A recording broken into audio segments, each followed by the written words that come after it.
Hello, friends. This is Dave Hurwitz, executive editor at ClassicsToday.com, here with a new series. I'm going to see how well this works. I'm sure we're going to have some very interesting conversations. It's the 5 greatest artists in specific composers. And I hesitated to do this for a long time because, of course, I know the kind of storm of controversy that's about to be unleashed. But what the heck? You only live once. You might as well go for it. That's how I feel. So we're starting with the 5 greatest Beethoven pianists. And for this purpose, the purpose of defining greatest, because we need to really know what our terms are. They have to be artists, I just, said for our purposes, who have recorded all of the Beethoven piano sonatas. They don't have to have done all the concertos, but they have to have done all the sonatas. Concertos sort of depend on finding other people who are going to be just as good as you are, and that doesn't always happen, but there's no excuse for sonatas. So they have to have done all the sonatas. They have to have done them all consistently. They have to be, have received a certain measure of recognition over time. So that means that some of the more recent people who may be just fabulous may not make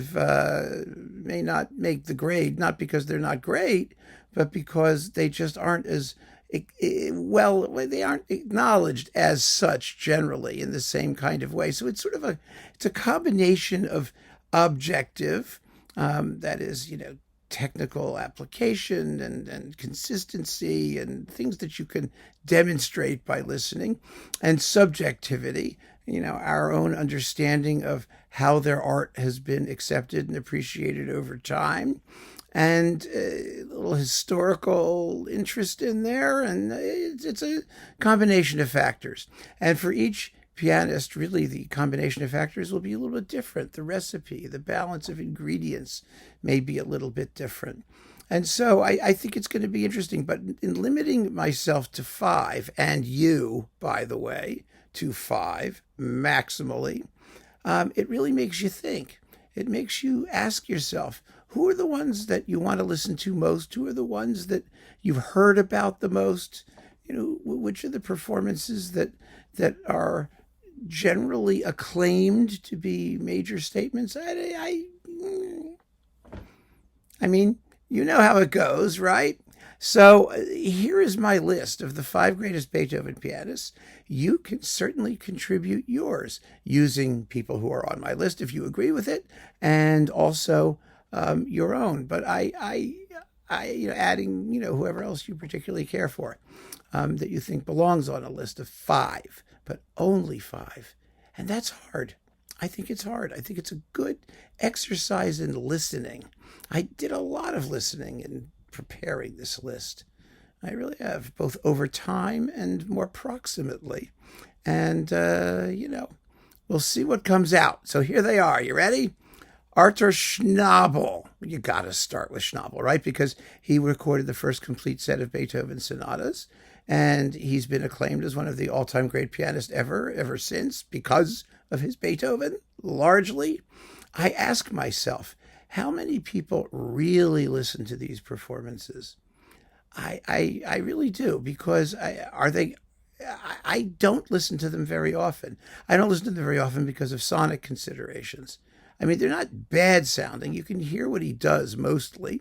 And technically Schnabel was never in the upper echelon. He always said he wanted to, play music that was greater than it could be played. And he had all this, falderall about it, to excuse the fact that technically he missed notes, with a certain amount of frequency. And it doesn't really matter. It's not that important. But by the same token, there are pianists who have more technical finish than Schnabel did. That people comment and say, well, of course, he had the most interpretive insight. Well, you can't really quantify interpretive insight, can you? What's an interpretive insight? Show me one. It's hard to say. But what you can say is that Schnabel captured the spirit of the music in a pretty special way. That sense of struggle that's always part of Beethoven, the rawness, the intensity, the edge, the idea that the music has to always be in a process of becoming. It's all there. It's all there, and I think that these performances have survived for so long just for that reason, despite many very capable pianists, and I don't mean just technically, I mean interpretively astute. So Schnabel definitely has to be on the list. Then there's Wilhelm Kempff.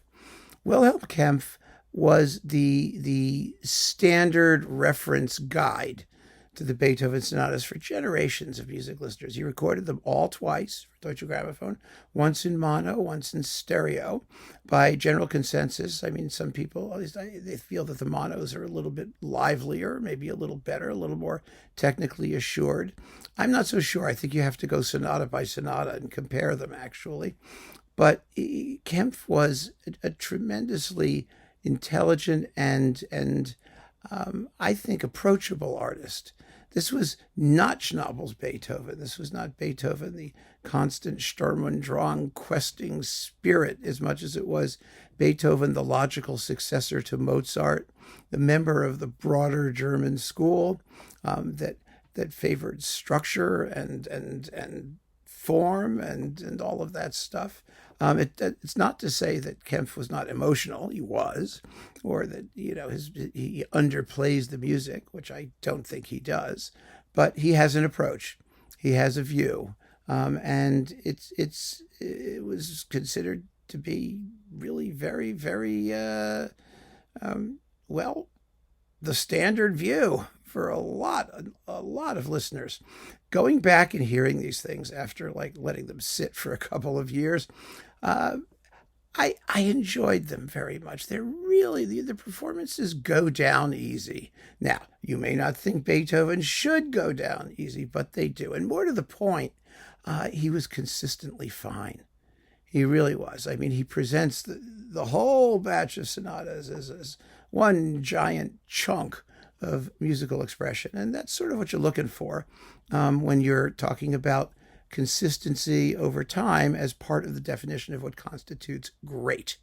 So Kempff definitely makes the list. Then we have Claudio Arrau. Oh, Claudio Arrau. He occasions a bit of controversy. I recently got in Spanish an incredibly obnoxious hate comment because I did not mention Claudio Arrau in some context or other, who knows what. It's really funny. But Claudio Arrau is, I think, just one of the most amazing pianists that ever lived, because playing an instrument which doesn't allow that much personalization in terms of tone and timbre, he had an immediately recognizable distinctive tone and touch. I mean, you can always tell an Arrau performance from the burnished, is the word people use about it. It's always burnished quality, the tone quality, the weight given to the left hand, the beautiful, big, thick, yummy chords. Oh my gosh, absolutely glorious.